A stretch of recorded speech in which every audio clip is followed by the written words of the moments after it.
오늘 하나님 말씀 같이 보겠습니다. 창세기 47장 28절부터 말씀이고요. 오늘 48, 49, 50 이렇게 오늘 창세기 마무리하는 다 읽어볼 수는 없고 저희가 특별히 저희 그 양결 목사님 창세기 49장 굉장히 잘 풀어주시는데 그 본문이 지금 요 구절들에 있고요. 야곱이 요셉을 만났다는 얘기 지난 시간에 이렇게 좀 같이 나눴고 고센 땅에 거한다는 얘기 나눴습니다.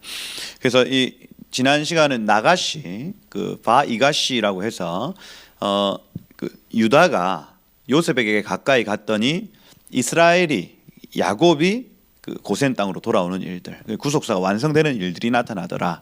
이것이 이제 현대 유대인들이 예수께 메시아에게 가까이 갔더니 구속사의 완성이 이루어지더라. 바이가시라는 요 단어의 뜻이라고 제가 말씀을 드렸습니다. 그리고 실제로 그 요셉 가장 가까운 땅 고센 땅에 거주하면서 요셉이 주는 여러 가지 어떤 그 분복들을 이렇게 누리더라 하는 얘기가 지난 시간까지 내용이었다 하는 것이고, 오늘 이 28절부터 나타나는 이 본문은 거주하였으니 바예히라는 단어를 중심으로 읽어야 합니다.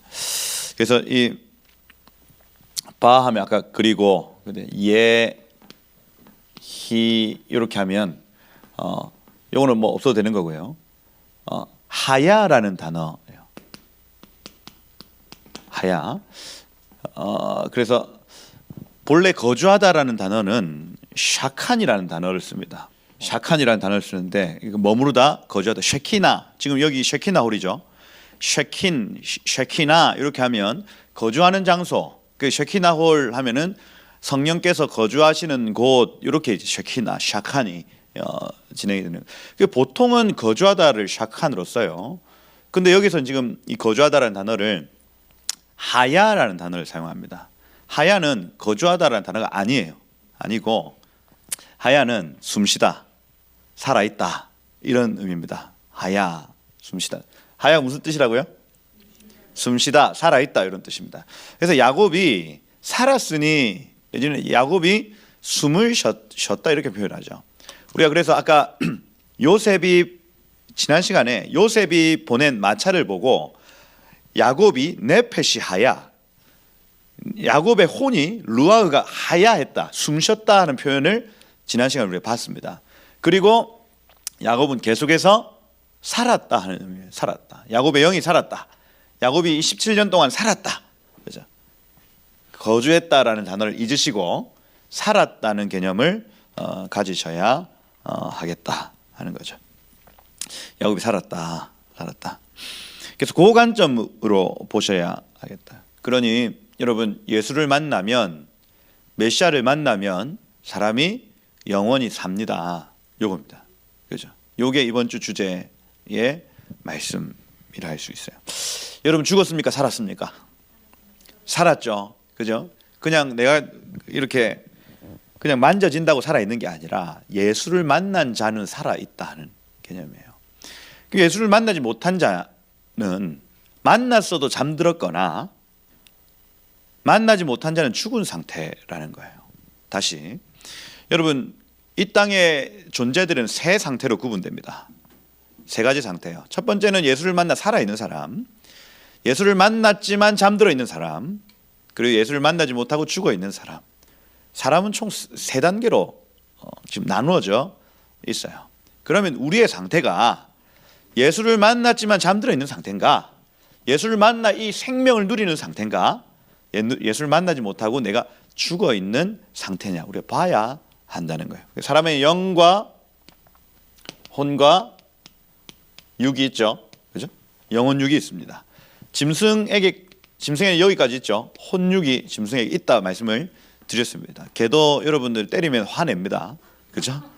여러분들이 막 때리면 화를 내요. 혼이, 감정이 있다는 거거든요. 그죠? 개도 의지가 있다 했습니다. 주인을 지키고자 하는 막 의지. 그죠? 개도 지식이 있죠. 개도 지식이 있습니다. 여기서 똥 싸면 안 돼. 똥 싸면 안 돼. 이게 하나의 지식이 돼서 거기에서 안 싸고, 그 요새는 그 양변기에 가서 애들이 다리를 이렇게 벌리고 이렇게 시를 하는 애들을 제가 봤습니다. 지식이 있다는 거죠. 개도 혼과 육을 가지고 있더라 하는 거죠. 사람이 죽어 있는 상태라고 하는 건 바로 이 상태입니다. 죽어 있다. 영이 죽어 있는 상태를 사람이 죽어 있다 이렇게 표현을 하는 거예요. 그러니 지금 이렇게 사람들이 이렇게 다녀도 지식, 감정, 의지를 가지고 또 육체를 가지고 다녀도 그 사람은 죽어 있을 가능성이 있다는 거예요. 예수를 만나지 못하면, 영이 깨어 있지 못하면, 살아 있지 못하면 죽어 있습니다. 그래서 영의 세 가지 기능이 있다고 했죠. 양심과 직관, 센스죠. 그리고 하나님과 교제. 우리는 이거 하나님을 표현하지만 철학에서는 절대자 이렇게 표현합니다. 절대자를 추구하는 마음, 하나님을 추구하는 마음이 영이 시키는 일이에요. 그리고 직관, 여자의 직감 아닙니다. 여자는 다 느끼죠. 저놈이 저게 지금 다른 남자를 다른 여자를 만나고 있다 막 이런 걸 다 느낍니다. 그죠? 그게 이 직관 센스입니다. 그냥 내가 지금 저 사람을 봤을 때에 느껴지는 어떤 것, 이건 영이 이렇게 느끼는 거예요. 영이 느끼는 거. 그리고 양심입니다, 여러분. 뭔가 나쁜 짓을 했을 때 마음이 편치 않은 것, 이게 영이 살아있다는 특징이라 할 수가 있는 거죠. 야곱의 영이 살았다고 하는 건 결국에는 이 하나님과의 교제가 열렸다는 표현이겠죠. 그죠? 그리고 17년 동안 야곱은 하나님을 향하여 살아 있더라 하는 거예요. 살아 있더라. 이렇게 하나님을 향하여 살아 있으면 어떤 일들이 나타나냐면 하나님 음성이 들립니다. 하나님 말씀하세요.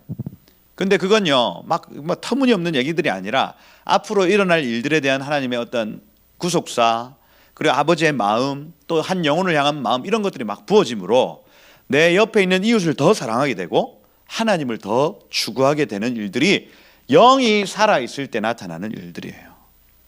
그래서 하나님의 음성을 듣는다 해가지고 막 온 사람들을 막 지지고 뽑고 막 가가지고 막 예언해가지고 이 사람과 이 사람 딱 갈라지게 만들고, 이건요 마귀가 하는 짓입니다. 마귀가 하는 짓. 그러니 여러분 양신의 역사를 분별하셔야죠. 그죠? 하나님께 대하여 영적으로 살아있는 사람들은 하나님을 사랑하고 이웃을 사랑하게 만듭니다, 여러분. 아멘. 근데 이 악한 사탄 마귀는 이 영적으로 깨어있는 사람들을 미혹하여서 계속해서 사람들 사이를 나뉘게 만들고 불화를 일으키고 하나님과 단절되게 만드는 건 사단이 하는 일이에요. 그래서 여러분들 영이 사셔야 되겠다. 여러분들 영이 살면 하나님과 교제가 나타난다. 하나님과의 교제는 하나님의 음성이 들리고 더 이웃을 사랑하는 마음, 또 더 하나님을 사랑하는 마음으로 나아가게 만든다. 이거 여러분 분별하셔야 되겠다 하는 거죠. 요즘 너무 이 성령으로 충만하다고 얘기하지만 실제로 많은 어떤 불화들을 일으키고 이간질을 일으키는 성도들, 또 사역자들 많이 있습니다, 여러분. 이거 분별하셔야 돼요. 그렇게 하면 안 된다 하는 거죠. 하나님 위로부터 난 지혜는 그죠? 순결하고, 그죠? 그다음에 이 화평하고 온순하고, 그죠? 하나님께로부터 이 거짓과 위선과 시기와 질투 이런 것들이 없습니다, 여러분. 위로부터 난 지혜의 특징이에요. 그죠? 분별하셔야 되겠다. 그래서 여러분 하나님을 향해 여러분의 영이 사시기를 축복합니다. 그래서 이 17년 동안 거주하였으니를 17년을 살았으니 숨쉬었으니 이렇게 표현하는 것이 훨씬 더 맞다. 그래서 요셉이 없는 세월은 야곱에게 죽은 세월이었습니다. 그리고 예수님 없는 유대인의 2000년도 죽은 세월이라 할 수가 있겠습니다. 그리고 우리 역시도 예수님을 몰랐던 우리의 과거 죽은 세월이다.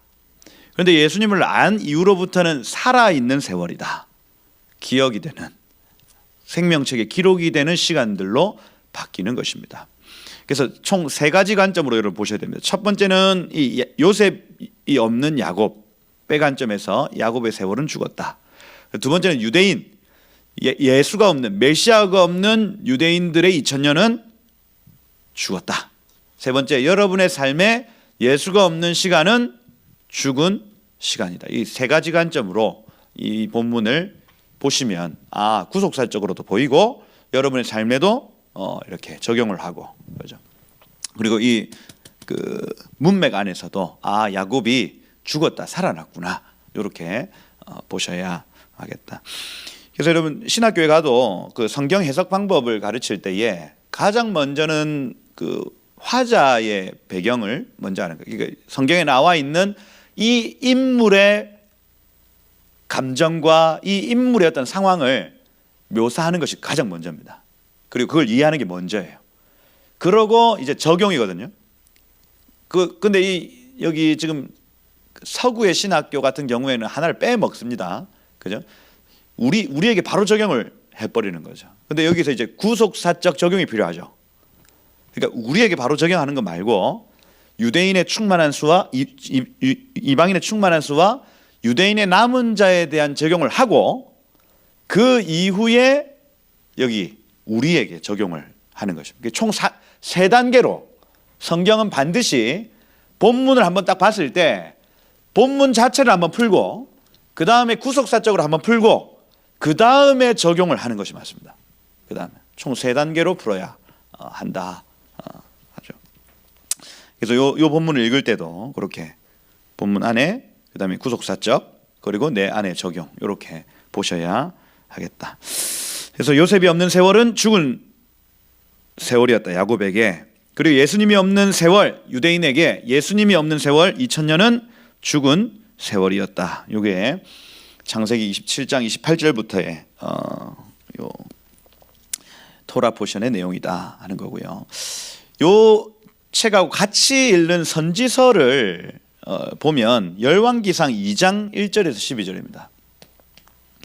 왕상 2장 1절에서 12절인데 이게 어떤 내용이냐면 다윗이 솔로몬에게 유언을 하는 내용입니다. 너는 힘써 대장부가 되고 뭐 이런 표현들. 그 다음에 너 그 바르실레의 뭐 딸들 누구 자기에게 잘해준 사람에게 반드시 그 보상해 줘라. 그 다음에 자기에게 욕했던 시므이를 절대로 가만히 두지 마라. 요압의 집 너 혼내야 된다. 막 유언을 하면서 오만 얘기를 다 하고 죽거든요. 그렇죠? 그렇게 하는 내용이 여기 지금 나타나는 거예요. 뭐냐면 모세도 죽을 때 이스라엘 백성들에게 유언을 합니다. 그리고 지금 이 야곱도 죽을 때에 이스라엘 12 아들들을 향한 예언을 해요. 그 다음에 다윗도 죽을 때에 솔로몬에게 자기 마음에 있는 모든 것들을 다 쏟아냅니다. 실제로 그 유언대로만 다윗의 유언대로만 솔로몬이 통치를 했다면 이 나라가 영원했을 거란 말이에요. 유언대로만 한다면 뭡니까? 야곱이 살아있을 때 다윗이 살아있을 때 이 살아있다 하야 숨 쉴 때 하나님과 깊은 교제가 일어날 때 마지막으로 던진 이 얘기는 후대의 자손들에게 어마어마한 영향력을 미친다는 거예요. 모세 역시 마찬가지예요. 그리고 요때 같이 읽는 요한복음 13장 1절부터 19절도 있거든요. 이거는 이제 예수님의 글입니다. 요한복음 13장 1절에서 19절 요게 예수님의 글을 같이 읽는데 이건 예수님의 유언이에요. 예수님의 유언. 그 6월절 만찬 끝나고 나서 예수님께서 하신 말씀들을 쭉 기록한 본문이라 할 수가 있습니다. 그래서 여러분 하나님의 사람들의 말을 여러분 유심히 들어봐야 하겠다. 특별히 영이 깨어있는 사람, 하나님과 교제가 일어나는 사람들이 툭툭툭툭 던지는 말들이 그냥 지나가는 말들이 아니다. 요거는 계속 꼼꼼히 살펴보고 특별히 오늘 여기 창세기 49장에 나타나는 49장 1절을 한번 보시면 이렇게 되어 있습니다. 49장 1절에 어떻게 되어 있냐면 야곱이 그 아들들을 불러 너희는 모이라 할 때 모이라 이 카샵 야샤프 이렇게 되어 있는데 추수하다라는 의미예요. 그러니 모여라 내지는 추수해라. 너희가 후일에 당할 일을 이 후일이라는 단어가 아하리트라는 단어인데 말세입니다. 말세. 마지막 때에 하욤밈 이렇게 되어 있거든요. 아하리트 하욤밈 이 무슨 말이냐면 마지막 때에 그 날들을 이음해요. 마지막 때에 그 날들에 당할 일들을 내가 너희에게 이르리라 이렇게 되어 있습니다. 다시 얘기해서 지금 야곱이 이 12 아들들을 향한 이 예언은 마지막 때의 여러 날들에 대한 얘기라는 거예요. 그러니까 이게 무시가 됩니까 안 됩니까? 우리에게도 이 말씀들이 적용이 가능할 수 있겠다. 어떤 지점인가? 이 말씀이. 그래서 우리 그 양결 목사님 같은 경우에는 이걸 이제 르우벤과 시므온과 레위, 이거는 예수 유다를 만나기 이전의 상태의 우리의 모습으로 보았고요. 그리고 유다 지파가 딱 나타나고 실로가 오신다. 그리고 그 이후에 이제 스불론과 이사갈의 사명 뭐 이렇게 해가지고 예수를 만난 이후에 두 가지 사명으로 나가야 된다. 이렇게 푸셨고, 기억나시죠? 이 이사갈과 스불론에서 이사갈의 사명은 교회를 잘 섬기는 사명, 스불론의 사명은 저 해변 바깥으로 나가는 사명. 그래서 이 그 뭐 예배와 선교, 전도일 수 있겠네요. 기도와 예배, 예배와 기도. 요거는 이제 이사갈의 사명이라면 스불론과 같은 전도와 선교의 사명이다. 요 두 가지 사명을 잘 감당하면 5가지 복을 주신다. 뭐 이렇게 해가지고 여기 지금 뭐 그죠? 아셀, 납달리, 요셉, 그죠? 뭐 그런 베냐민 5가지 복이 있다. 요렇게 푸셨다는 얘기예요. 그 관점에 더해서 요건 지금 마지막 때의 여러 날들에 대한 이야기다. 요 관점을 한 번 더 이렇게 입히셔야 이게 좀 완성이 된다 보시면은 되겠습니다. 그러니 여러분, 이 하나님께 연결된 사람의 여러 말들을 우리가 유시심히 꼼꼼하게 관찰해 볼 필요가 있다. 저는 여러분 생명수교회 그 양결 목사님 만나기 전에 창세기 49장을 꼼꼼하게 읽어본 적이 한 번도 없습니다. 여기 무슨 얘기인지, 그죠? 그냥 12 아들들에 대해서 그냥 축복해놨구나 하고 신학생일 때도 뭐 크게 관심이 없었어요. 근데 이제 목사님 설교를 들으면서 야, 이게 이런 내용들이구나 하고 좀 깨달았던 시간들이 있습니다. 그래서 뭐 저희 성도들이야 뭐 꼼꼼하게 많이 살펴봤겠지만은 이걸 조금 더 구속사적 관점 안에서 우리가 조금 더 볼 필요가 있겠다 싶고요. 여기 보시면 17년을 거주했다 이렇게 되죠. 28절에 요셉이 17살에 팔렸습니다.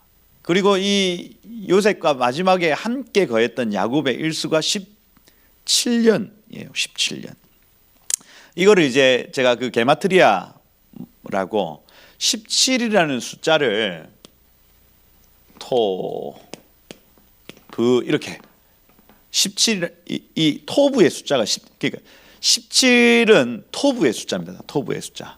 토부는 좋다. 이제 하나님의 뜻이 이루어졌다. 보시기에 심히 좋았더라 할 때 이 토부입니다. 토부. 그래서 하나님이 보시기에 심히 좋았더라는 하나님의 뜻이 이 땅 가운데 이루어졌다는 것을 의미합니다. 그래서 17이라는 숫자를 요셉에게 적용을 했을 때 요셉을 하나님이 보시기에 이제 됐다 하는 겁니다.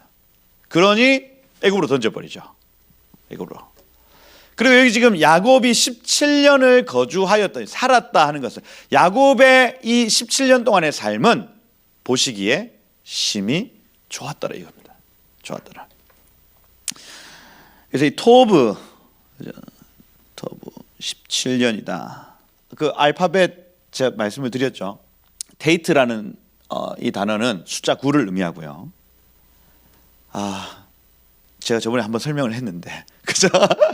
알렙이 1, 베이트 2, 뭐 이렇게 김멜 3 이렇게 흘러가면 테이트는 9입니다. 9. 그죠? 그리고 바브 6이고 이걸 더하면은 17 이렇게 주로 히브리인들이 이렇게 계산을 합니다. 그래서 다윗의 수는 14다 뭐 이렇게 표현을 하잖아요. 그죠? 그래서 다윗 4 6 4 14 이렇게. 그래서 이 아브라함과 다윗의 족보 뭐 아들 뭐 예수의 계보다 해가지고 14대 14대 14대 나눈 거 기억하시죠? 그게 이제 요 다윗의 아들이라는 것을 강조하기 위해서 14씩 이렇게 나눠놨다 요겁니다. 요걸 아예 모르면 그 뭡니까 유대적 성경 해석이 잘 안 됩니다. 요거 기본적으로 요렇게 해가지고 더해서 숫자를 파악을 해서 그 뜻을 적용하는구나. 이런 개념들을 좀 알고 있으셔야 이런 것들이 보입니다. 그래서 요셉이 17살쯤 되었더니 토부됐다. 그리고 여기 지금 야곱이 17년 동안 하나님의 토부였다 하는 거죠. 토부였다. 그게 요 17년이 의미하는 것이다. 그럼 130살 정도까지는 험악한 세월을 보낸 겁니다. 진짜로 험악한 세월을. 147세를 살았으니 야곱이 그러니 여러분 지금 하나님하고 여러분 삶이 동행이 잘 안 되죠. 야곱도 130년이 걸렸어요. 130년이. 그죠? 요셉은 희한한 애입니다. 얘는 17세, 17년 만에 완성이 돼 버려요. 야, 그러한 은혜가 있기를 축복합니다, 여러분. 저도 이 요셉에게 질 수 없다. 그래서 우리 경쟁심을 가지고 우리가 아이들도 키우고 그렇게 해야 안 되겠습니까? 야곱은 130세 온갖 고생 다 했습니다. 다 하고 그리고 17년을 하나님과 동행하며 살았더라 하는 거예요. 17년을 거주하였으니 그의 나이가 147세라. 그러니까 여기 29절에 이스라엘이라고 평가해 주죠. 토라가 계속해서 야곱을 이스라엘이라고 얘기해 주는 시간이 있는데 그 시간은 이 아이는 하나님과 동행하는 아이야 인정해 주는 것입니다. 인정해 줍니다. 그래서 생명책에 여러분의 이름이 다르게 기록될 수 있어요. 다르게. 그죠? 어제 저도 막 이 본문 연구한다고 이제 옛날 녹음했던 거 들으려고 듣다가 YM에서 오신 여러 열방에 오신 분들이 막 저를 향해서 막 예언해 준 녹음이 딱 들렸는데 제가 제 이름을 사무엘이라고 세뮤얼이라고 얘기를 했더니 막 예언을 할 때 너는 그 왕을 세우는 자가 될 것이다. 왕을 기름 붓는 자가 될 것이다. 실제로 네가 축복하는 자가 진짜 사울과 다윗처럼 이렇게 세워지고 이렇게 그런 얘기를 확 듣는데 제가 요새 왜 부정선거 막 하고 막 하니까 그게 새롭게 들리는 거. 그렇구나. 내가 축복하면 왕이 세워지겠구나 하고 제가 아멘 아멘 하고 막 그래 좋다 막 이렇게 하고 이름이라고 하는 것이 그리고 성경이 나를 어떻게 불러 준다고 하는 것이 굉장히 중요한 개념이겠다는 생각이 드는 거예요. 그래서 여러분이 하나님과 교제하고 하나님께 연결되어 있으면 저기 천국에서 여러분의 이름이 다르게 불려집니다. 다르게 불러요. 그리고 이스라엘이 죽을 날이 가까움에 이렇게 표현을 합니다. 그렇죠? 그래서 다른 이름 천국의 이름이 불려지기를 축복합니다, 여러분. 그 아들 요셉을 불러 이제 내가 내게 은혜를 입었거든. 이 마차 헨 아인 요 단어 굉장히 자주 나타납니다. 마차 헨 아인. 그래서 네 눈에 내가 은혜롭게 보이거든. 네 눈에서 은혜를 찾거든. 네 손을 내 허벅지 아래에 넣고 인애와 성실함으로 내게 행하여 이렇게 되어 있습니다. 그래서 맹세하라는 거죠. 애굽에 나를 장사하지 않도록 맹세하거라 합니다. 그래서 여러분 하나님과 연결된 사람이 가장 먼저 나타나는 특징이 뭐냐면 약속이 기억되는 것입니다. 약속이 기억되는 것.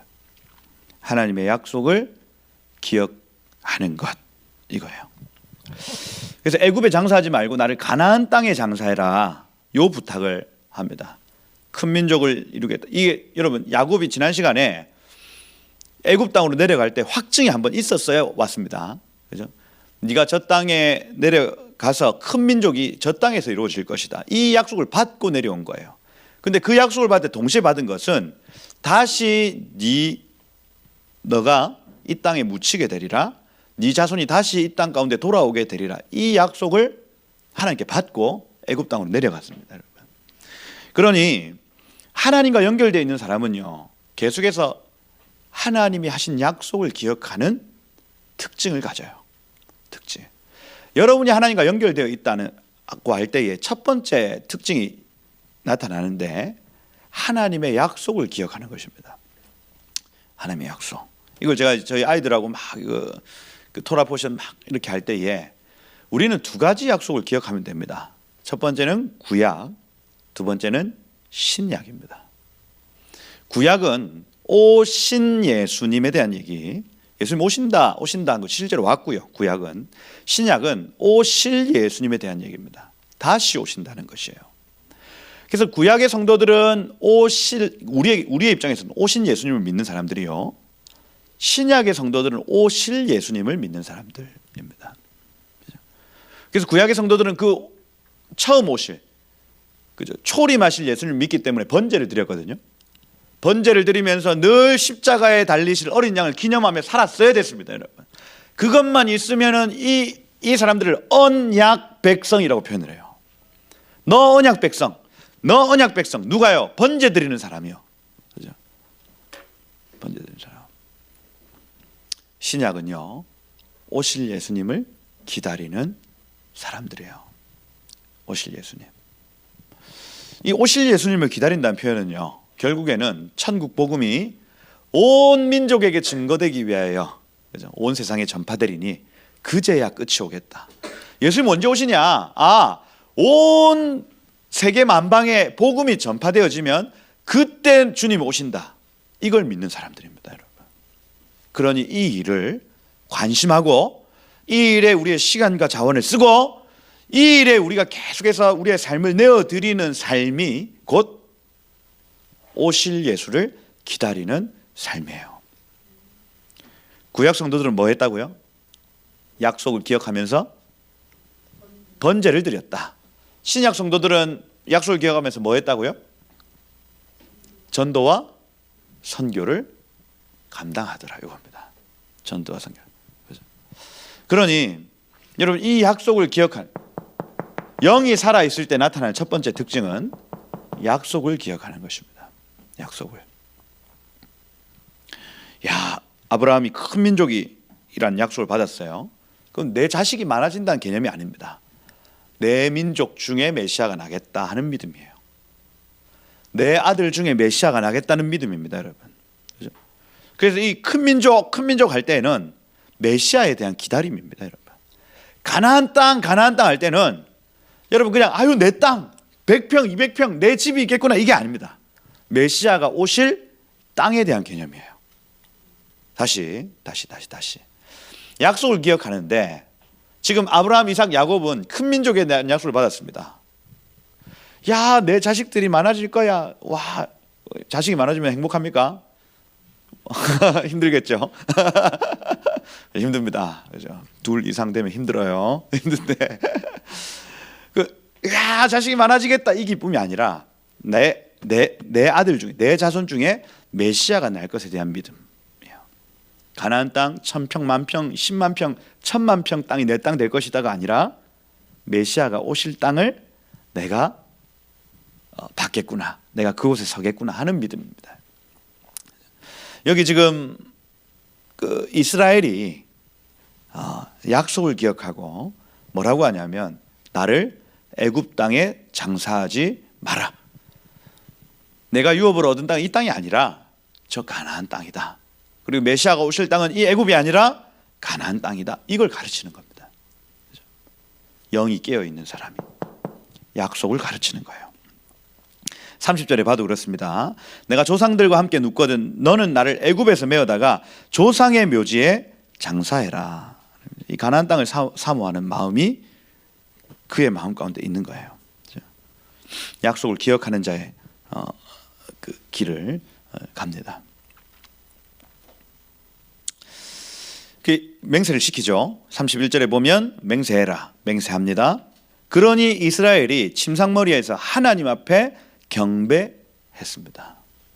그러니 지금 요셉을 앞에 두고 요셉, 내 아들, 내 너무 좋다, 내 일을 만나니까 너무 좋다, 이렇게 살지 않고요, 늘 기도로서 하나님의 약속을 기억하고 그 약속을 가르쳤다는 얘기예요. 가르쳤다. 그리고 그걸 요셉이 딱 알아들었을 때 그 시점에 하나님께 경배했다 표현합니다. 여러분, 우리의 일이죠. 여러분, 우리가 영적으로 산다는 표현은 어떤 표현이냐면, 하나님의 약속을 기억하여 내 주변에 막 그 기쁜 일, 좋은 일, 슬픈 일, 억울한 일, 이 모든 일이 있어도 하나님의 약속을 기억하면서 거기에 막 집중하며 살다가 어유 내 새끼, 어유 내 자식 이렇게 사는 것이 아니라 하나님의 약속을 내가 깊이 깨닫고 그걸 내 옆에 있는 아이들, 내 옆에 있는 사람들이 깨달을 때에 하나님 앞에 경배하는 삶인 거예요. 미완료 형태로 되어 있습니다. 그럼 뭡니까? 반복적으로 했다는 얘기예요. 요셉을 불러서 계속해서 너 나를 애굽에 장사하면 안 돼. 너 이 조상의 묘실에 나를 반드시 데리고 가야 돼. 이걸 반복적으로 했고 이것이 요셉에게 정확하게 받아들여졌을 때 하나님 앞에 샤카크 하고 꿇어 엎드려 경배했다니. 하나님 감사합니다. 하나님 감사합니다. 하나님 이제 내가 죽어도 여한이 없습니다. 이렇게 되어지는 거예요.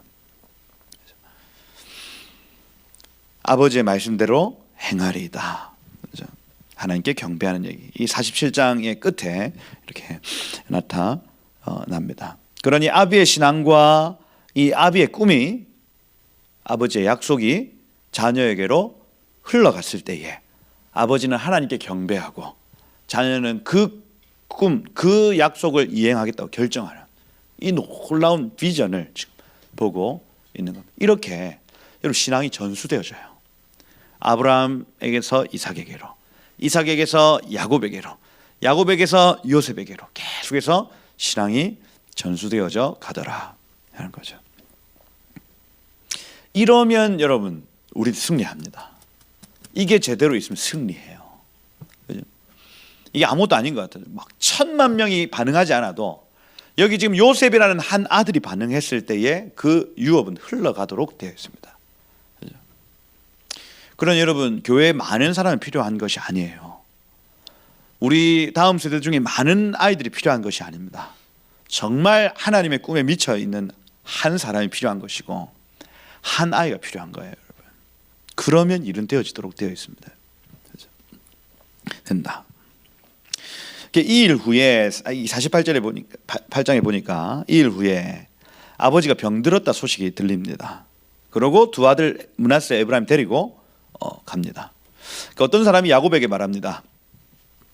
요셉이 찾아왔습니다.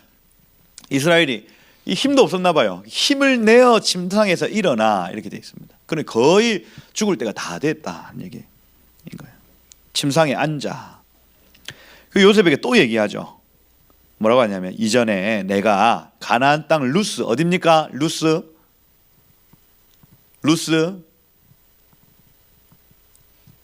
베델이죠.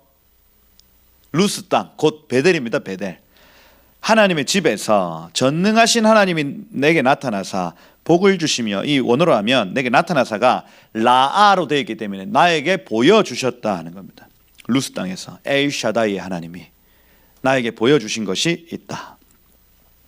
천사가 오르락내리락 하면서 내 기도 소리를 천사가 가지고 올라가고 하나님의 음성을 천사가 가지고 내려왔는데 뭐라고 했냐면 내가 너로 생육하고 번성하게 하여 네게서 많은 백성이 나오게 하겠다.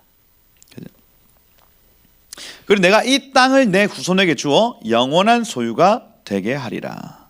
근데 여기 지금 내게서 많은 백성이 나게 하고 할 때에 나탄, 르카할, 암밈 이렇게 되어 있습니다. 나타나면 무엇 주다라는 뜻이고, 그 다음에 여기 르카할 하면은, 르 하면 영어로 하면 for거든요. for.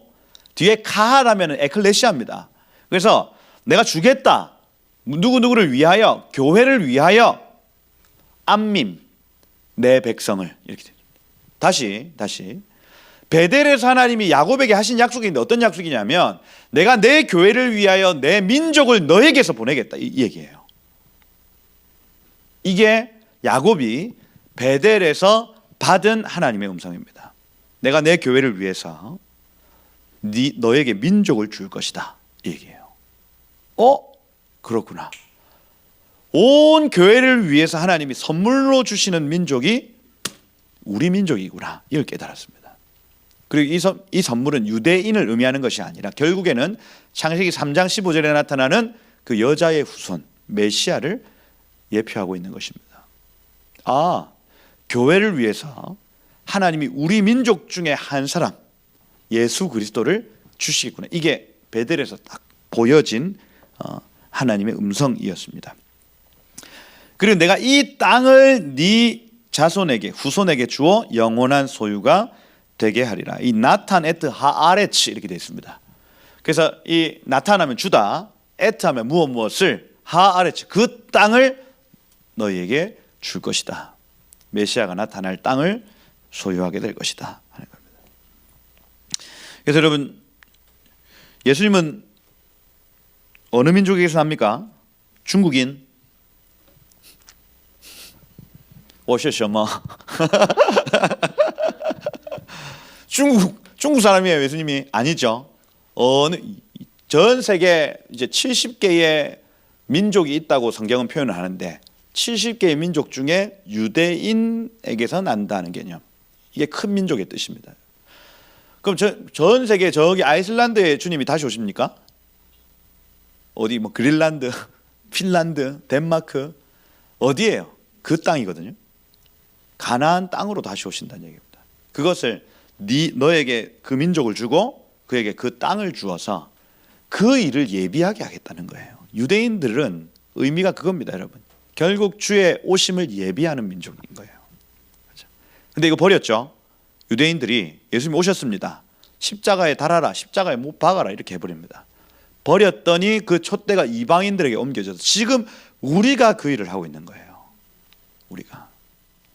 그리고 5절에 보니까 내가 애굽에 와서 내게 이르기 전에 애굽에서 네가 낳은 두 아들 에브라임과 므낫세는 내 것이다. 내가 르우벤과 시몬처럼 여길 것이다. 이렇게 합니다. 그들 이후에 너희의 소생은 네 아들이다. 무슨 얘기입니까? 자, 에브라임과 므낫세 이제 네 호적에서 내 호적으로 옮긴다. 그리고 요셉이라는 이름 밑에는 셋째, 넷째부터 그 밑에 달린다 하는 개념이에요. 그러니 이스라엘 12지파 중에 요셉의 이름은 사라집니다. 그죠?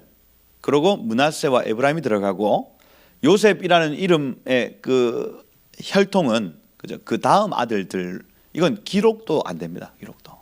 그죠? 요셉 이름이 지금 지워져요. 에브라임과 므낫세의 이름이 쑥 들어가 버립니다. 그래서 요 관점에서 지금 야곱의 이름도 지워지거든요. 이스라엘이라는 이름으로 바뀌고 결국 12지파가 지금까지 막 이렇게 활동하고 있는 개념을 가지는 거예요. 요셉이라는 이름이 지워지고 야곱이라는 이름이 지워집니다, 여러분. 두 이름이 지워지는 거예요. 야, 그렇구나. 그럼 요셉은 여러분 메시아의 모델이었습니다, 그죠? 예수의 모형이었어요. 그분의 이름이 지워지는 것이고, 그죠? 열매 중에 그 이름이 지워진다 하는 개념입니다. 야곱이라는 이름 역시도 열매 중에 이름이 지워지는 거죠. 그리고 이 둘, 어쩌면 이 신랑과 신부의 개념이 있는 이 둘의 이름은 지워지고 여기에 열매들이 남아 있다는 개념을 가져요. 그죠? 그렇게 므낫세와 에브라임 그리고 그 이후의 소생은 네 것이 될 것이다 표현이 바로 그러한 표현들이라 할 수가 있겠다. 그 지금 사단은 두 가지만 막으면 됩니다. 뭐냐면 유대인들을 죽이면 되죠. 그런 메시아가 안 올 거 아닙니까? 그죠? 그리고 이스라엘 땅의 회복을 두려워합니다. 요 두 가지가 회복되면 주님이 오시기 때문에 두 가지를 막으려 할 겁니다, 아마. 여태까지 세계사가 그렇게 흘러왔어요. 유대인들을 죽이려 한다거나 팔레스타인 땅을 다른 나라가 점령을 한다거나 이렇게 해서 메시아가 오실 통로를 다 막아버렸습니다. 이거 마지막에는 결국에는 유대인들이 그 땅 가운데 들어가면 구속사가 다시 그 진행이 되어져 가요. 이게 원리입니다, 원리. 그러니 우리가 뭐 이스라엘이 성지다 아니다 막 이런 얘기들 할 필요도 없이 성경의 원리가 그렇습니다. 유대인 큰 민족이 가나안 땅에 들어가면 구속사는 흘러간다는 개념을 가집니다. 사단은 이거 막습니다. 지금도 유대인들을 어떻게든 못 살게 굴려고 하는 어떤 그 전 세계적인 분위기가 있고요. 그다음 지난번에 왜 트럼프가 그 이스라엘의 수도를 옮기는 문제에 대해서 이미 수도는 예루살렘이라고 정해놨지만 텔아비브의 모든 행정기관들이 다 있습니다. 왜냐하면 이 예루살렘은 여러분 많이 들어보셨죠? 쿼터로 나눠져 있습니다. 쿼터로. 그래서 유대인 쿼터, 뭐 가톨릭 쿼터, 이 크리스천 쿼터라고 하는데 크리스천 아니고 가톨릭입니다. 가톨릭. 그죠? 알마니안 쿼터, 그다음에 무슬림 쿼터 이렇게 나눠져 있어서 예루살렘이라는 이 성읍은 어떤 특정 한 나라 내지는 한 종교가 장악할 수 없는 구조를 이미 만들어 놨어요. 실제로 지금 알-아크사 사원, 그 우리 황금돔이라고 표현하는 거기가 본래 그 유대인의 성전이 있었던 장소라고 표현을 하거든요.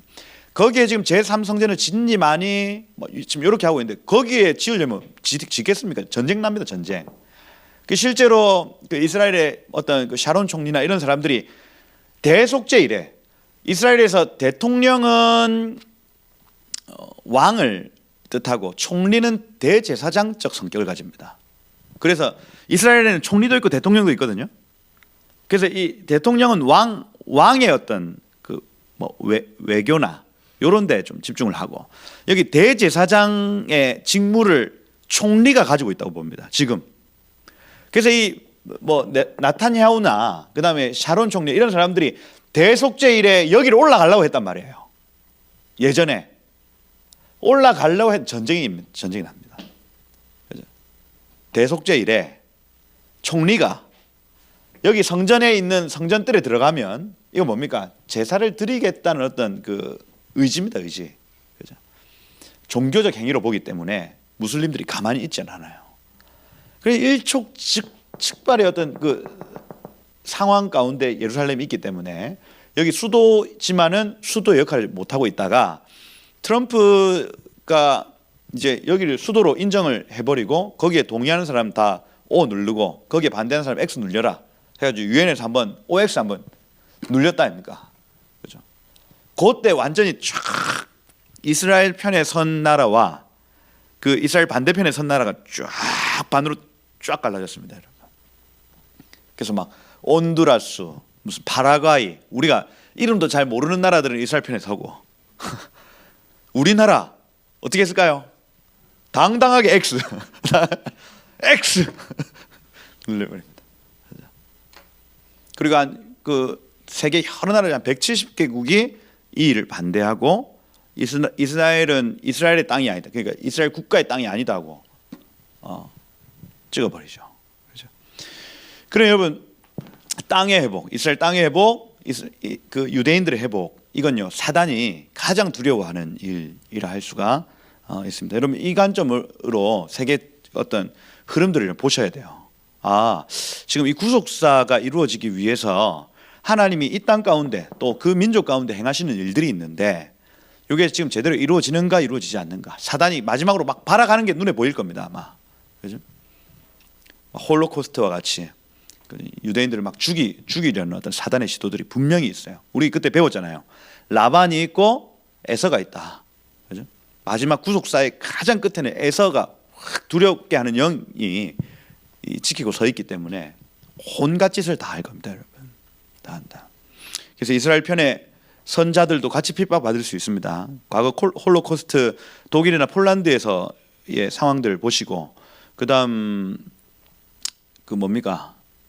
그 인생은 아름다워 이런 영화들 보시면 인생은 아름다워에서 그 아빠는 유대인인데 엄마는 이탈리아 사람이죠. 근데 엄마가 우리 아들하고 또 우리 남편하고 같이 들어갈 겁니다 하고 수용소에 같이 들어갑니다, 여러분. 유대인이 아닌데 왜 거기를 들어가서 인을 박아요? 그죠? 그 이스라엘의 편의 선자들은 같이 고난을 받을 수가 있겠다. 그게 여러분 이방 교회의 포지션이라 할 수가 있는 것입니다. 이렇게 하면 시간이 엄청 오래 걸린다. 성민아. 하루 종일도 떠들 수 있습니다. 이렇게 하면. 그래요. 그죠. 그렇다. 그래서 요 유대인의 회복과 가나안 땅의 회복을 구속사적 관점으로 보실 수 있어야 하겠다. 큰 민족, 가나안 땅, 천하 만민이 복받는 데 돌아오겠다. 이거 지금 그 생명수교의 어떤 가장 핵심적인 가르침인데 그 안에서 지금 일어나는 일들에 대한 어떤 그림도 여러분들 보실 수 있어야 한다 합니다. 그래서 내 것이다. 이 7절에 보면 48장 7절에 보면 내게 대하여 내가 이전에 밧단 아람에서 돌아올 때에 라헬이 나를 따르던 도중 가나안 땅에서 죽었는데 그곳은 에브랏까지의 길. 에브랏은 베들레헴이죠. 에파라 하면은 열매 맺는 장소입니다. 에브랏 길이 아직도 먼 곳이다. 내가 거기서 그를 에브랏 길에 장사하였느니라. 에브랏은 곧 베들레헴이다. 이렇게 되어 있습니다. 그래서 보십시오.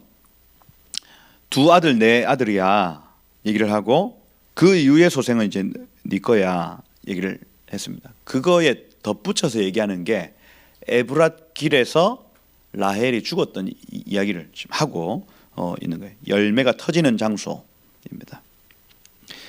그래서 이 베델, 에브랏 이런 얘기들을 하면서 이 내 교회를 위한 백성들, 내 교회를 위한 백성들이 네 허리에 있다.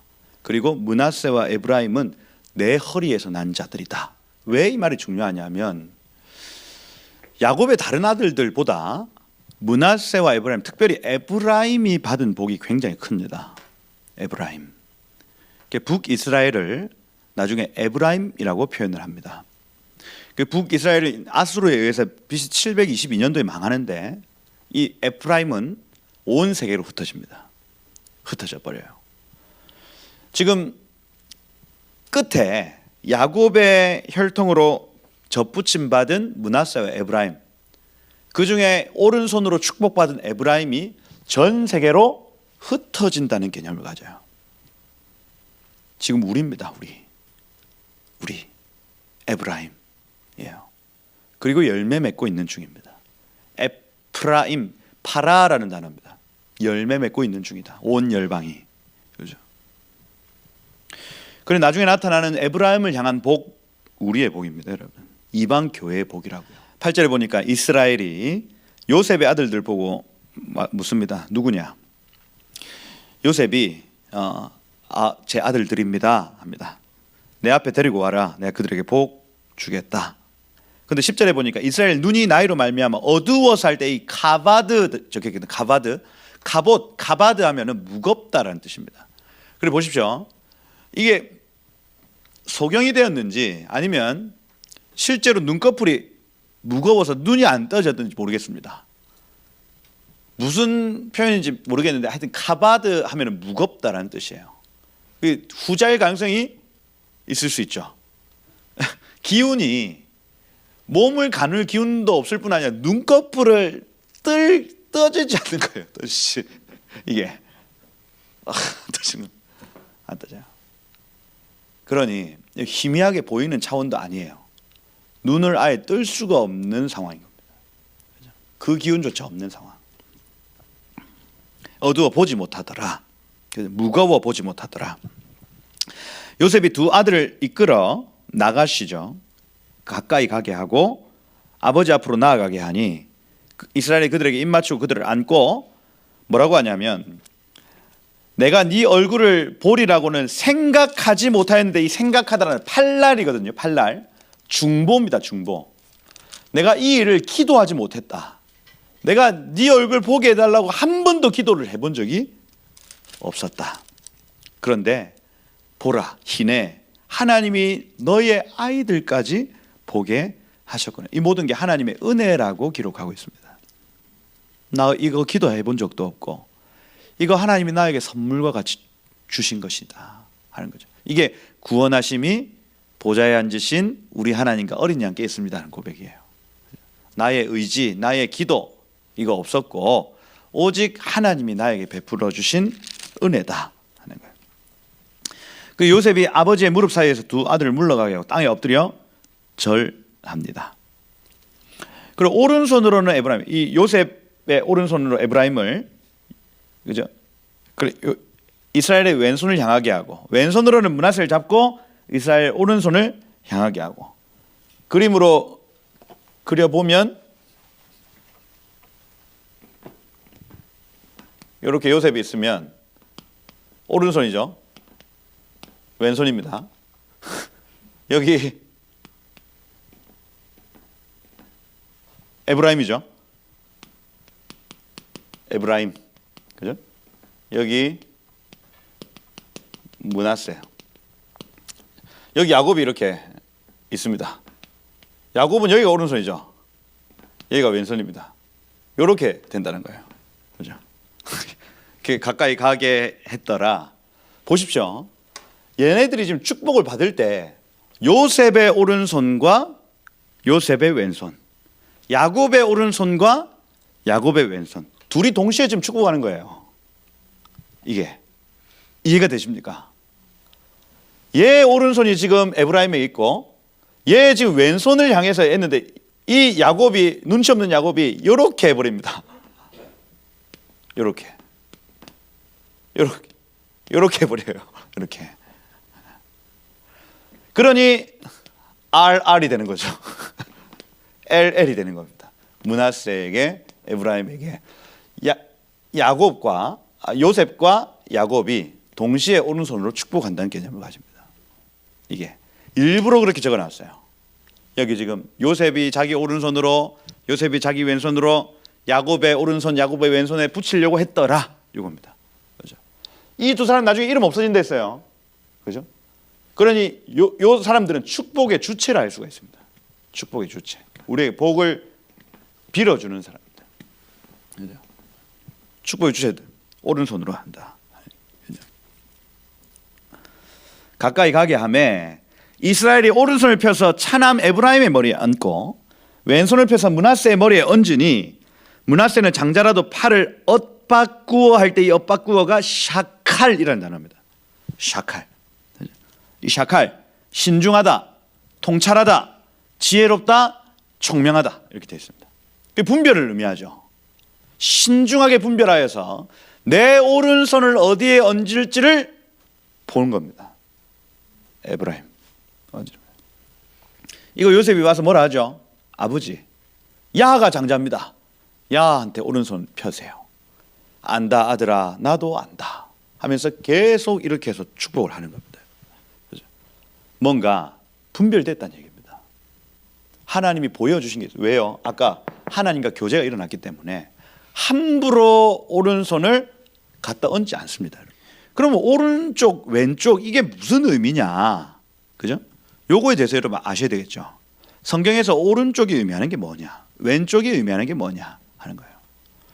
근데 여기 지금 오른쪽 하면은 야민이거든요. 야민. 오른쪽 야민입니다. 왼쪽 하면은 쉐모울이에요. 야민과 쉐모울. 야민 하면 남쪽입니다. 남쪽. 다시요. 헷갈립니다. 야민 하면 남쪽을 의미하고 쉐모울 하면 북쪽을 의미해요. 여기서 힌트를 얻어야 됩니다. 여기서 자. 지금 왜 오른쪽, 여기 오른쪽, 왼쪽이에요. 저주고 축복입니다. 왜 이런 개념들이 지금 나타났냐면 이걸 안 가르쳐 드리면 전혀 알 수가 없는, 이스라엘 성전이 이렇게 있으면 지성소가 있고 여기 성소고 물두멍이 있고 번제단이 있고 이렇게 있다 아닙니까? 자, 입구가 어디 있어요? 여기서 이쪽에서 들어오죠. 그렇죠? 이 동쪽에서 들어오는 겁니다. 보십시오. 그러면 하나님의 입장에서는 이렇게 서 계신 거예요. 그렇죠? 이렇게 서 계십니다. 여기가 남쪽이고 북쪽이고 서쪽입니다, 여러분. 그래서 하나님 입장에서 이렇게 옆으로 딱 서 계실 때에 왼손은 북쪽을 향해 있고 오른손은 남쪽을 향해 있습니다.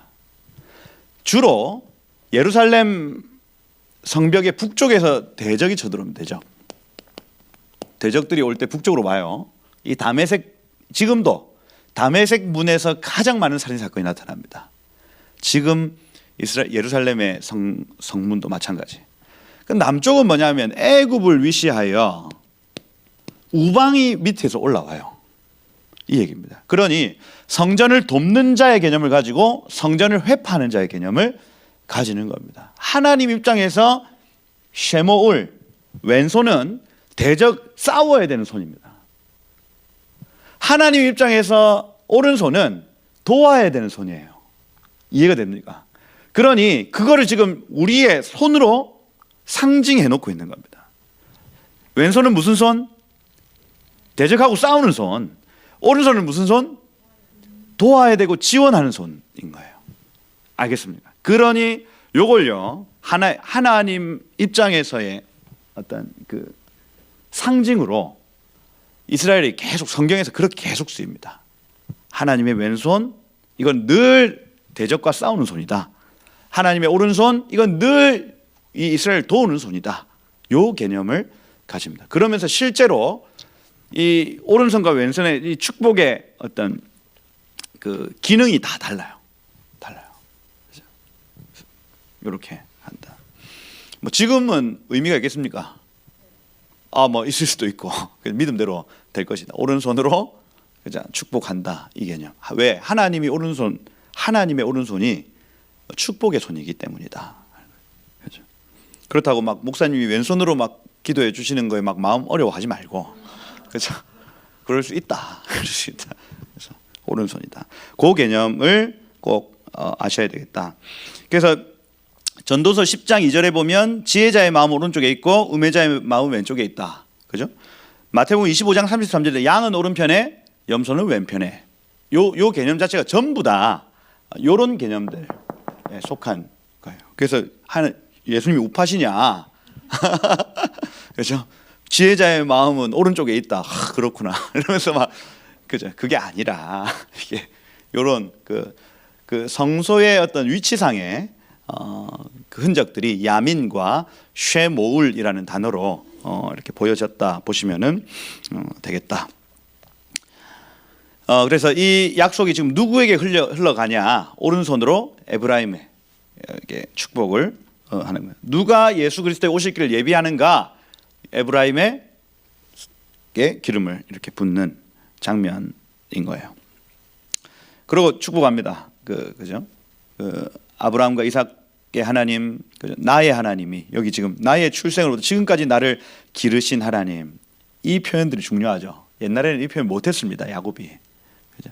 아브라함과 이삭의 하나님, 내 조부의 하나님, 이렇게 하고 말았어요. 근데 지금 27년 하나님과 하야하며, 그죠? 늘 동행하며 사니까 이제 고백이 되는 겁니다. 나를 지금까지 인도하신 나의 하나님, 이렇게 고백하는 거예요. 우리도 그날이 올 겁니다, 여러분. 지금은 나의 하나님이라는 이 표현이 참 부끄럽고, 그죠? 민망하고 두려운 표현이겠지만은 언젠가 이 하나님과의 깊은 동행 가운데 나의 하나님, 나의 하나님, 그죠? 이렇게 고백할 날이 올 것이다. 저도 기대합니다. 저도 나의 하나님이 나를 모든 환난에서 건지신 하나님의 여호와의 사자께서 이 아이들에게 복 주시고 이들로 내 이름 내 조상 아브라함과 이삭의 이름으로 칭하게 하시고 이들이 세상에서 번식되게 하시기를 원하나이다. 이렇게 되어 있습니다. 번식되게 하시기를 원한다. 세계 중심에 이렇게 표현합니다. 근데 요셉이 기뻐하지 아니하여 옮기려고 할 때에 아버지 장자입니다. 오른손을 그에게 얹으십시오. 19절에 안다 내 아들아 나도 안다. 그도 한 민족이 되며 그도 크게 되려니와 그의 아우가 그보다 큰 자가 되고 그 뒤에 구절 중요하죠. 그의 자손이 여러 민족을 이루리라 할 때 이 여러 민족이 말레고이라는 단어예요. 말레고이. 이 단어를 왜 기억해야 되냐면 이방인의 충만한 수. 이 말레 하면 충만하다는 뜻이고 고이 하면 이방인입니다. 그래서 에브라임을 축복할 때 이 야곱이 뭐라고 하냐면 말레고이라고 평가하는 거예요. 이방인의 충만한 수가 그에게서 날 것이다 이렇게 표현합니다. 이게 지금 이루어지고 있죠. 지금 이방인의 충만한 수가 에브라임이라는 이름으로 불려지고 있는 겁니다. 불려지고. 이게 나중에 에스겔서 37장에 가보면 에브라임의 막대기와 유다의 막대기가 이 여호와의 손에서 하나 되어지는 얘기를 완성으로 보거든요. 그러고 곡과 마곡의 전쟁으로 들어갑니다. 들어가요. 그래서 요 지금 이 48장 19절에 나타나는 여러 민족을 이루리라. 여러 민족을 이루리라. 말레고이. 말레고이. 이방인의 충만한 수 이렇게 표현을 하는 거예요. 이게 지금도 이루어지고 있다. 그날에 그들에게 축복하여 이르되 이스라엘이 너로 말미암아 축복하기를 하나님이 내게 에브라임 같고 므낫세 같게 하시리라 하며 에브라임을 므낫세보다 앞세웠더라 하는 거죠. 그래서 늘 이 성경의 원리를 보면 나중된 자를 하나님 먼저 되게 하시고 또 이 먼저 된 자를 또 나중되게 하시는 그런 어떤 은혜들이 있습니다. 그죠? 그래서 이방인들이 하나님의 말씀을 알지도 못했고, 그죠? 하나님도 알지 못했던 이방인들이 지금은 유대인들보다 더 먼저 예수 앞에 가서 예수를 주로 시인하고 이런 일들이 지금 있게 된 이유가, 그죠? 여기 지금 므낫세와 에브라임, 에서와 야곱, 그죠? 이스마엘과 이삭, 뭐 여러 일들을 통해서 우리가 보고 알 수 있는 것. 그러니 여러분 천국은 침노하는 자의 것이고 결국 사모하고 갈망하는 자들이 그 자리를 차지하게 될 것이다 하는 거예요. 그리고 21절에 또 얘기하죠.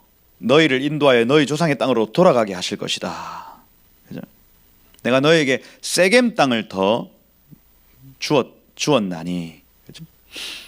내가 내 칼과 활로 아모리 족속에서 손에서 빼앗은 것이니라. 베크시타를 가지고 그 세겜의 그 하몰에게서 산 땅이죠. 세겜 땅. 그 땅을 내가 너희에게 요셉 너희 지파에게 주겠다 한 거예요. 그렇게 보십시오. 아까 제가 말씀드린 대로 하나님에 의해서 영이 살아있는 사람은 첫 번째 하나님 약속을 기억한다. 두 번째는 하나님 보여주신 것, 하나님 보여주신 그림 그대로를 순종한다. 이렇게. 그죠? 에브라임에게 계속해서 그 오른손을 얹어야 된다는 그 고집을 버리지 않습니다, 여러분. 그러니 하나님과 연결되어 있는 사람은 하나님의 약속을 기억하고 그리고 하나님 보여주신 것을 100% 순종하는 것. 고집, 그죠? 고집이 있습니다, 여러분. 그래야 하나님 뜻이 이루어지기 때문에 그래요. 그래서 여러분 이 거룩한 영적 고집이 있으시길 축복합니다. 하나님 보여주신 그대로를 사셔야 됩니다, 여러분. 안 그러면 이 하나님의 뜻이 이루어지지 않습니다. 또 다음 시간, 또 다음 카이로스, 또 다음 카이로스로 넘어가요. 그것이 아니라 우리가 온전히 100% 순종하면 하나님의 일들은 나타난다 하는 거예요. 나타난다. 그렇죠? 우리의 믿음이 연약해서 하나님의 일들이 늦춰집니다, 계속. 그런데 그걸 돌파해내는 세대들이 있어야 하겠다. 그렇게 48장이 끝나고 여기 이제 49장이 아까 제가 말씀을 드린 대로 후일에 당할 일입니다. 그 제목을 하면 후일에 당할 일이에요. 왜냐하면 그렇게 야곱이 시작하고 말하고 시작합니다. 너희가 후일에 당할 일, 마지막 때에 그 날들에 일어날 일을 너에게 이를 것이다. 그죠? 그리고 2절에 보니까 뭐라고 하냐면 너희는 모여들어라 이렇게 돼 있죠. 이 카바츠라는 단어를 계속 사용하는데 이 카바츠는 주수를 의미합니다. 주수. 카바츠 하면 주수해라 이 의미예요. 그래서 주수된 것들이 모여지는 장소 뭐 이런 의미죠. 그래서 모여 들어라 쉐마. 야곱의 아들들아 너희 아버지 이스라엘을 들어라 쉐마 합니다. 그죠? 이건 듣고 경청하고 기억하고 각을 세계라는 얘기예요. 루벤아 너는 장자요 내 능력이요 내 기력의 시작이라. 위풍이 월등하고 권능이 탁월하다마는 물의 끓음 같았은즉 너는 탁월하지 못할 것이다. 아버지의 침상에 올라서 더럽혔다. 이런 표현들 씁니다. 근데 요 본문하고 신명기 33장하고 이름 같이 보셔야 되는데 거기에는 르우벤에 대한 평가를 그 예언을 어떻게 해놓고 있냐면 르우벤은 죽지 아니하고 살기를 원하며 그 사람의 수가 적지 아니하기를 원하나이다 이렇게 되어 있습니다. 무슨 얘기냐면 야곱의 축복 이후로부터 모세의 마지막 축복에 이르기까지 하나님은 여러 기회들을 주신다 하는 개념이고 앞으로 오는 세대들도 마찬가지다 하는 거예요. 르우벤은 한 번 버림받았다고 해서 영원히 버리지 않습니다. 하나님이 또 기회를 주시고 또 기회를 주시고 또 기회를 주신다. 그렇죠? 그러니 모세가 딱 볼 때 르우벤 이 지파에게는 은혜가 조금 더 있으면 이 지파는 하나님께로 돌이킬 지파다 하는 거예요. 그러니 죽지 않고 살기를 원한다 너희가 하는 겁니다. 그렇죠? 여기 지금 야곱의 어떤 저주에서는 완전히 저주죠. 넌 끝났어. 막 이런 의미입니다. 그렇죠? 근데 모세는 그렇지 않아요. 너 죽지 않고 살기를 원한다. 축복하는 거예요. 그렇죠? 여기서부터 이 다른 어떤 그 유대적 성경 해석에서는 유대교의 타락입니다. 유대교인들의 타락이에요. 하나님께부터 멀어짐이라 할 수가 있겠다. 시므온과 레위 마찬가지입니다. 이들은 형제인데 묶여 있다는 거죠. 형제요. 그들의 칼은 폭력의 도구로다. 이 어떤 음란 그리고 폭력성, 내호나 그들의 모의에 참관하지 말지어다. 이 모의하면 소드 의논이거든요. 계획입니다. 계획. 내 영광아 그들의 집회의 가할입니다. 교회 내지는 모임이에요. 참여하지 말지어다. 이 참여가 에하드인데 연합입니다. 연합하지 말라. 그들은 분노대로 사람 죽이고 그들의 혈기대로 소 발목 힘줄 끊었다. 그들 분노가 혹독하니 저주받을 것이다. 분기가 맹렬하니 저주받을 것이다. 그 저주가 뭐냐? 내가 그들을 야곱 중에서 나누게 하고 이스라엘 중에서 흩어버릴 것이다. 실제로 시므온 지파는 이스라엘 온 특별히 유다 지파의 땅에 완전히 흩어져 버렸습니다. 자기들 땅이 없어요. 여기 그 역대상 4장 28절 이런 데 보면 시므온 지파가 거주한 곳은 브엘세바다 이렇게 되어 있습니다. 브엘세바는 유다 땅이에요. 유다 땅. 유다의 성읍들에 기생하고 평생을 살았다 하는 시므온. 여호수아서 21장에 보면 레위 지파의 성읍도 나타나는데 레위 지파도 모든 지파들에게 흩어집니다. 실제로 흩어져 버려요. 흩어진다. 이 저주는 둘 다 이루어졌습니다. 이 저주가. 근데 여러분 모세의 그 유언을 보시면 시므온 지파는 아예 없어졌습니다. 그 왜 바알볼 사건 기억하시죠? 시므온 지파에서 바알볼 사건 그 뭡니까? 모압의 여인들하고 음행할 때에 시므온 지파의 족장 중에 하나인, 그죠? 그 족장들과 그 리더십들이 다 모압 여자들하고 행음했습니다. 그리고 그 사건이 모세에게 얼마나 충격적이었던지 시므온 지파를 아예 지파에 지워버려요. 우리는 단 지파가 그저 지워진다 이렇게 생각을 하는데 거기에 또 단이 적혀 있습니다, 여러분. 나중에 어디에서 단이 없어지냐면 요한계시록 7장에 나타나는 입맞는 지파들의 수에서 단 지파가 사라져요. 뭡니까? 또 여기 모세의 카운트에서 요한계시록의 카운트까지 또 기회가 있다는 거예요. 기회가. 시몬 아예 저주받아서 그 모세의 명단에 삭제되고, 레위는 어떻습니까? 레위. 시몬은 그 야곱에서 모세까지 갈 때에 바알부올에서 완전 행음해서 끝났다. 레위 지파는 흩어지는 걸 지금 저주받았습니다. 그런데 하나님 편에 선 사건들이 있죠. 요때 금송아지 사건 일어났을 때 여호와의 편에 선자들 나오라 했더니 레위 지파가 딱 나타납니다, 여러분. 그죠? 바알볼 사건이 있었을 때 비느하스가 창으로 찔러버립니다, 여러분.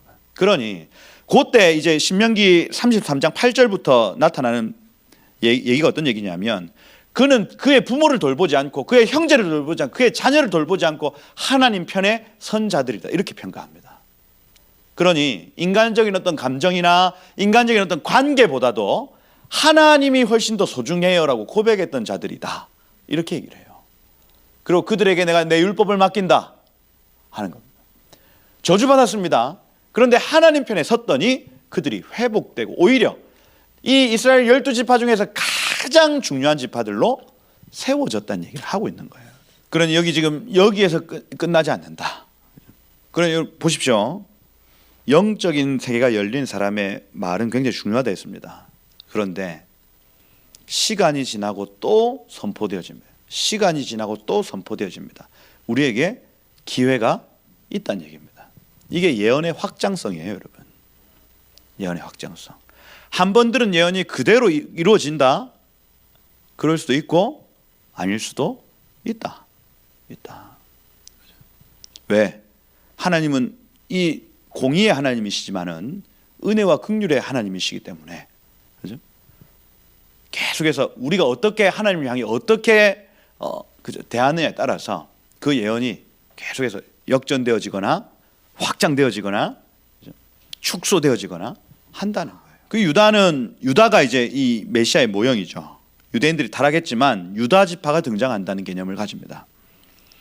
그래서 우리가 타락했지만 유다 지파가 등장한다. 그는 새끼 사자와 같아서, 이 구절에 보니까 사자 새끼로다 이렇게 돼 있죠. 근데 이제 구르 알인데, 구르 하면 나그네입니다. 나그네. 사자 새끼라고 표현하기보다는 떠도는 사자 이렇게 표현하는 게 맞습니다. 유다는 떠도는 사자로다. 내 아들아, 움킨 것을 찢고 올라가라 하면서 저 원수의 목덜미를 잡고 이 사단 마귀의 그 모든 권세를 깨부시는 메시아적 사역을 한다는 의미예요. 규가 유다를 떠나지 않고 통치자의 지팡이가 그 발 사이에서 떠나지 아니하시기를, 이렇게 되어 있습니다. 규는 셰페트라는 단어인데 왕들이 딱 들고 있는 그 위에 동그란 거 하나 딱 있는 그겁니다. 지팡이. 통치자의 지팡이는 샤카크입니다. 샤카크는 철필로 새긴 것을 의미하고, 십계명 철필로 새기죠. 그죠? 그래서 법령을 의미해요. 법령을. 이 통치자의 지팡이. 그래서 그 당시에 왕들이 가지고 있었던 지팡이에 어떤 법들이 이렇게 새겨져 있었는지 모르겠지만 철필로 새겨진 법이 있었다는 거예요.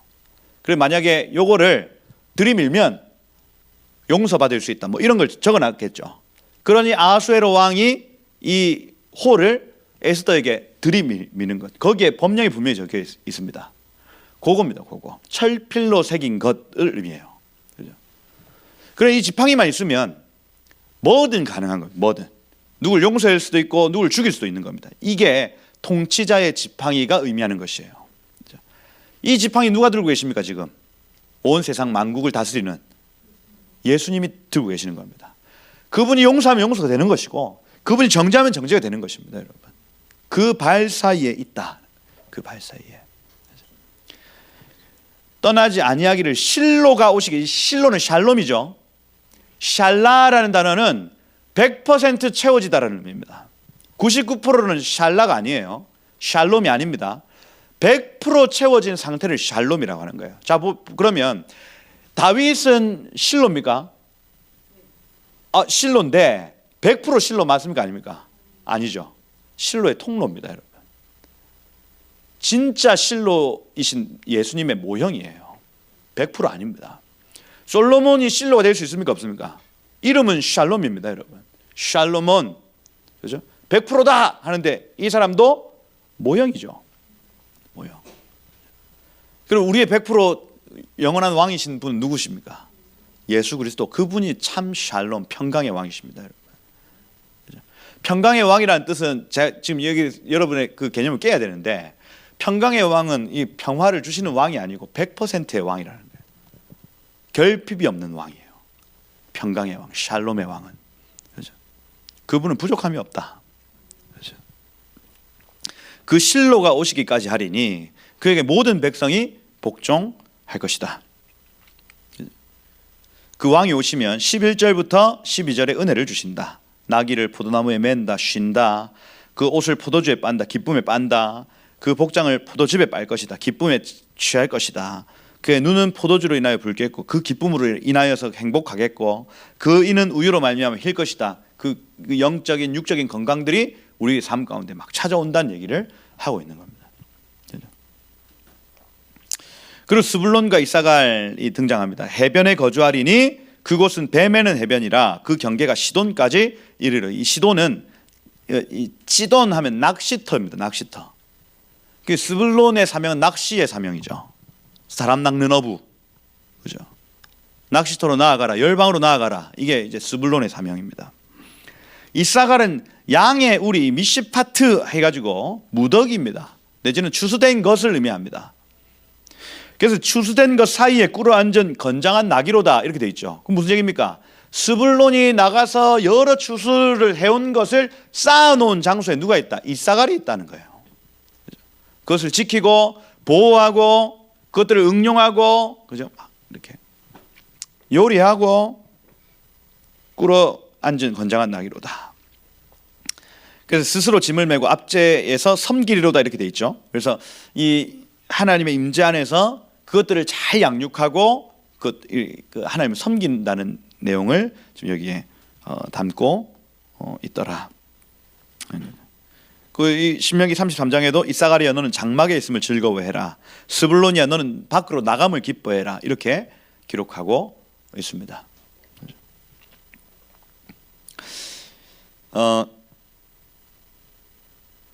그렇고, 그래서 여기 지금 유대인에게 적용을 해보면, 유대인들이 타락했다가 유다 지파가 등장하면, 다윗이 등장하면 그때부터 스불론처럼 밖으로 나가서 정복한다. 그리고 이사갈처럼 솔로몬처럼 그 성전을 세워서 그 모든 백성들을 이렇게 예배의 자리로 인도한다. 이 개념을 가져요. 다시 우리 창세기 49장 우리에게 적용하는 것 우리 담임 목사님 잘 풀어주셨습니다. 근데 그 사이에 유대인들에게 먼저 적용을 해본다면 타락한 백성이 유다 지파에서 나온 왕 다윗 왕을 통해서 회복이 된다. 그리고 그 왕이 스불론처럼 점령을 한다. 점령해서 이사갈처럼 그 예배하게 만든다는 개념인 거예요. 예배하게 만든다. 그게 지금 유대적 관점에서 이제 다윗이 한 일, 솔로몬이 한 일을 나타내고 있더라 하는 거죠. 마지막 때에도 마찬가지. 마지막 때 유대인들이 지금 타락했습니다. 예수님 모릅니다. 그런데 예수께로 돌아와요. 유다 지파에게로 돌아옵니다. 그리고 밖으로 나가서 그 소식을 전합니다. 모입니다. 그렇죠? 뭐예요? 그러고 이제 단 지파가 나타나는 거죠. 이스라엘의 한 지파처럼 이렇게 돼 있는데 심판하리로다를 이 딘이거든요. 다투다라고 보셔야 됩니다. 다투다. 그래서 이 딘은 다니엘 할 때 그 딘인데 소송하다, 다투다예요. 그래서 그의 백성과 다툴 것이다. 이스라엘의 한 지파처럼 있다가 이런 의미입니다. 갈라지죠. 12지파 중에 한 지파처럼 이렇게 있다가 그 언약 백성들하고 계속해서 다투는 일들이 나타난다는 얘기예요. 길섭의 뱀이요, 샛길의 독사로다. 이렇게 말굽을 물할 때 이 말굽을 아케브 이렇게 돼 있는데 창세기 3장 15절에 너는 그의 발꿈치를 상하게 하게, 그 아케브입니다. 그래서 이 발꿈치를 물어서 그 탄자를 뒤로 떨어지게 하는 자가 있다 하는 거예요. 이거는 어떤 그 경계의 말씀이죠. 유대인의 회복과 또 여러 어떤 추수와 이런 일들이 있는 중에 네 발꿈치를 무는 자가 있을 것이다 하는 거예요. 그러니 18절에 여호와여 나는 주의 구원을 기다립니다. 예슈아 카와 예슈아 이렇게 표현합니다. 그래서 예슈아 우리를 구원하소서, 카와 부르짖습니다. 야훼 예슈아 하면 여호와여 우리를 구원하소서. 이렇게 야곱이 뭔가 본 거예요. 그죠? 발꿈치를 상하게 하고 그러니 거기서 막 기도가 터져 나오는 내용입니다. 그리고 갓이 나오죠. 갓은 군대의 추격을 받으나 그 뒤를 추격하리로다 이렇게 되어 있습니다. 그의 발꿈치를 재침략할 것이다. 그는 기도했더니 실제로 역전이 일어나고, 이게 갓 지파가 지금 의미하는 것이고요. 이 마지막 때 일어날 일입니다. 마지막 때 일어날 일. 그래서 우리가 강력한 추수와 어떤 예배와 어떤 전도와 선교가 이루어진 이후에 단 지파가 나타나서 발꿈치를 상하게 하는 일이 있을 것이고, 그때 예슈아 예슈아 외치면 갓의 일들이 나타날 것에 대한 예언이라 할 수가 있겠다 합니다. 뒤를 추격하리로다. 그러고 아셀, 납달리, 요셉, 베냐민의 복이 주어진다는 거예요. 아셀은 기름진 복이죠.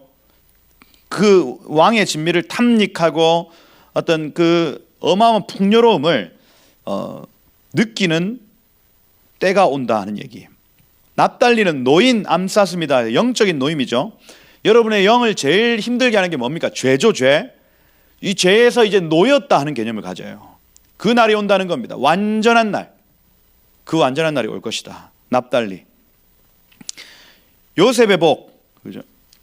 앞으로 이 요셉을 넘어뜨릴 대적이 있습니까 없습니까?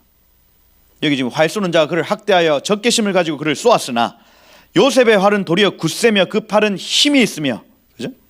야곱의 전능자 그 목자의 힘으로 말미암음이니라 하고 더 이상 이 이스라엘을 괴롭힐 자가 없음을 선언해 버립니다, 여러분. 이게 마지막 때 일어날 일이에요. 마지막 때 일어날 일.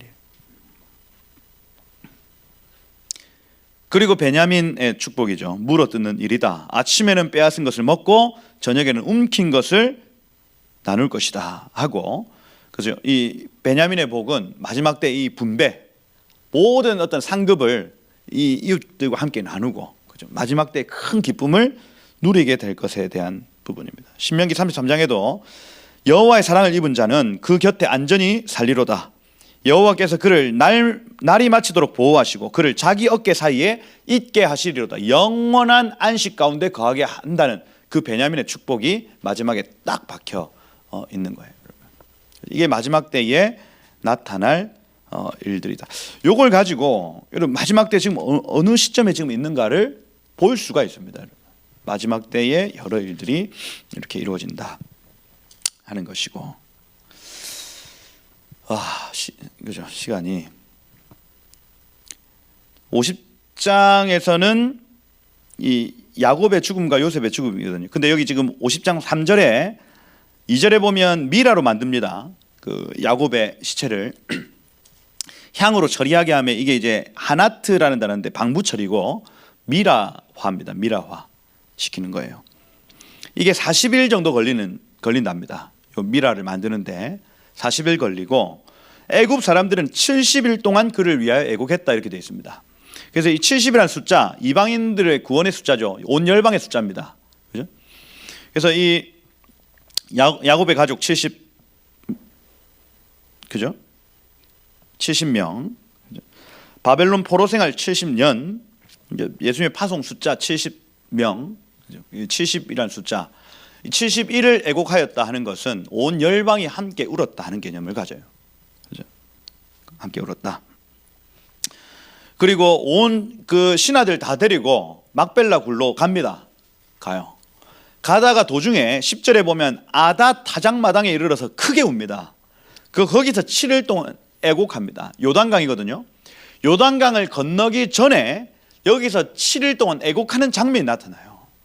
여러분 이건요, 그 사인입니다. 사인.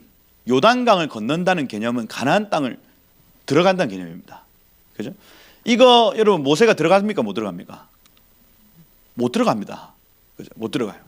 그러니 여러분 우리가 요단강으로 들어간다고 하는 표현도 마찬가지. 거기에 아무나 들어갈 수가 없어요. 못 들어갑니다. 율법으로 못 들어갑니다. 모세가 율법까지 못 들어갔어요. 오직 여호와 내지는 이 예수 그리스도의 은혜의 공로를 아는 자들만 거기를 통과해요, 여러분. 그런데 지금 여기 지금 아다 타작마당은 바로 그 시점, 그 지점. 이 메시아를 기다리는 그 신앙으로 내가 지금 점철되어 있는가? 그거를 7일 동안 애곡하면서 보는 거예요, 보는 거. 하나님 거기에 딱 멈춰 서게 하시는 겁니다. 그 시점에 온 가나안 사람들이 그 장면을 다 봐요. 그러면서 뭐라고 하냐면 아벨 미스라임 이렇게 표현합니다. 무슨 얘기입니까? 아벨 하면 허무하다. 야, 미스라임 하면 애굽 아닙니까? 애굽 땅은 허무하다. 애굽 땅은 허전하다 이겁니다. 왜 이런 이름을 지어놨을까요? 그건요, 거기에 있던 모든 애굽 사람들이 그 요단강 앞에서 펑펑 울면서 이 땅의 허전함, 이 땅의 허무함을 막 외쳤기 때문에 그래요. 이게 괜히 적혀 있는 게 아니라니까요, 여러분. 우리가 요단강을 건너기 직전에 우리의 입에서 아벨 할 겁니다. 헤벨 이게 전도서에서는 헤벨 헛되고 헛되니 모든 것이 헛되다, 이게 헤벨입니다, 여러분. 헤벨 미츠라임, 허무하다. 여기에서의 삶은 허무하다 이겁니다, 여러분. 허무하다. 요단강 건너기 직전까지 우리 이 고백합니다, 여러분. 그러고 마침내 건넙니다. 건너고 이 마물의 막벨라 굴에 장사를 하고 애굽으로 돌아오는 얘기입니다. 그죠? 야곱이 죽었습니다. 요셉의 형들 얼마나 이제 쫄아 있습니까? 그 얘기 쭉 나옵니다. 15절부터. 무서워. 나 이제 요셉이 우리에게 이제 해코지 할 거야. 이제 어떻게 하는 거예요. 그때 요셉이 뭐라고 하냐면 19절 20절에 이렇게 합니다. 두려워하지 마소서. 내가 하나님을 대신하겠습니까? 당신들은 나를 대하려 했지만 하나님 그것을 선으로 바꾸사, 그 계획을 바꾸사, 토브 마안 이렇게 해서 선한 의도로 바꾸사 오늘같이 많은 백성을 구원하게 하셨습니다 하고 그들을 위로합니다. 여러분. 그리고 22절부터 요셉이 에브라임의 3대를 보았고 요셉의 슬하에서 다 길러졌다. 그리고 이제 유언처럼 얘기하죠. 또 유언처럼 얘기합니다. 요셉이 뭐라고 하냐면 나 죽는데 하나님이 너희들을 돌아보고 당신들을 이 땅에서 인도하사 아브라함, 이삭, 야곱에게 맹세하신 땅으로 돌아가게 할 것입니다. 이렇게 유언해요. 돌아간다. 너네 반드시 돌아간다. 약속에 미쳐 있죠. 약속에 미쳐 있습니다, 여러분. 애굽 땅 얼마나 살기 좋은 땅이겠습니까? 그죠? 그런데 그것 얘기하지 않고 우린 반드시 돌아가도록 되어 있다 하는 거예요. 그러고 여기 지금 25절에 파카드 합니다.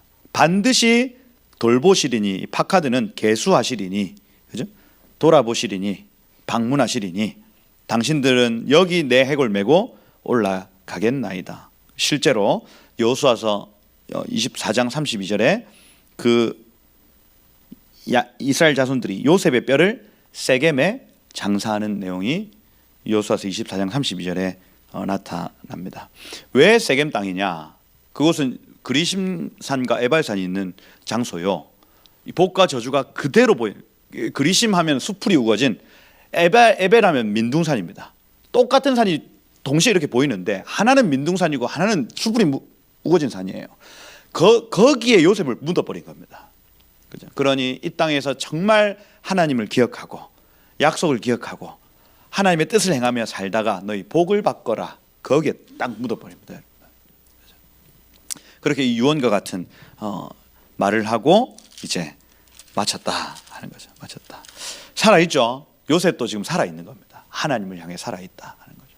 여러분들이 하나님 가까이 계시면 여러분 영이 삽니다. 그리고 여러분들의 입에서 나오는 모든 말들이 예언적 말이 되어집니다. 그죠? 그것은 계속해서 확장될 것이고, 그죠? 여러분 주변에 있는 사람들과 모든 영역에 살아있는 여러분들을 통해서 이런 야곱처럼, 요셉처럼, 모세처럼, 사도 요한처럼 살아있는 여러분들의 삶을 통해서 주변이 하나님 나라로 바뀌어지는 역사가 나타난다. 할렐루야. 그 은혜 여러분들에게 있으시길 축복하고, 그래서 여러분들이 속한 모든 가정, 모든 영역에, 직장, 학교, 지역, 나라, 온 열방이 여러분들의 입술을 통해서 복을 얻는 통로 되시기를 예수 이름으로 축복합니다. 한번 기도하겠습니다.